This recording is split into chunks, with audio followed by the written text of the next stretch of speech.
8 years on, this is the very first still video camera designed for the amateur.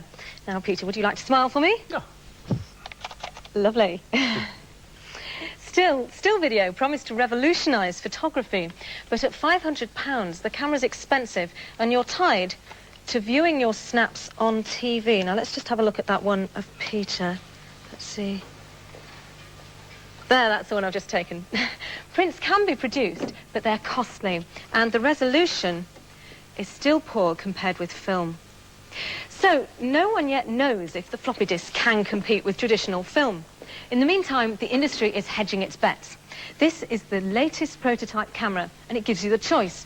Like this, it takes conventional film, but change the back, and it's a still video camera. Well, all that should impress the neighbours.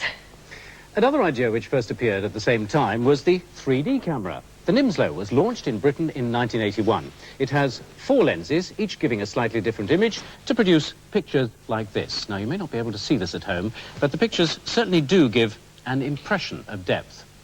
The American inventors heralded this as the photography of the future. But the reality was a little different. At £200, the cameras were too expensive at the time for the results they gave. And the cost of processing, about 3 times that of normal film, was also too high. Within a year, the Nimslo disappeared. But the idea hasn't gone away. The patented 4-lens system was sold to the Japanese, and later this year, this new version is going to be launched in Britain. The concept is still the same, but in fact, it's become a very basic camera. It's got fixed focus lens, no automatic exposure, and manual film rewind.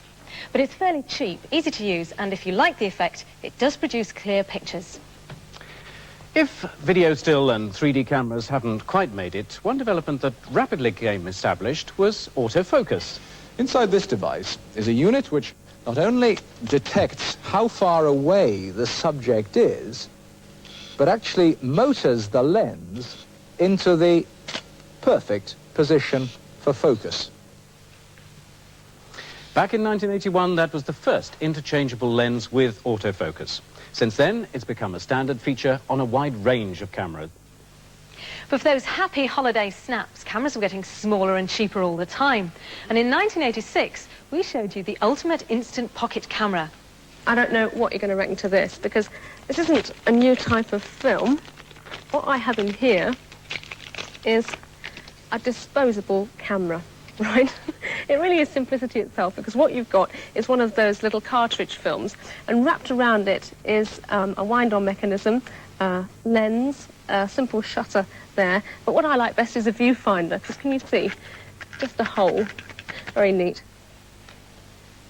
It might have seemed like a gimmick, but 4 years on, the disposable camera's been remarkably successful, either as a novelty or for people who don't want to take their more expensive camera on holiday.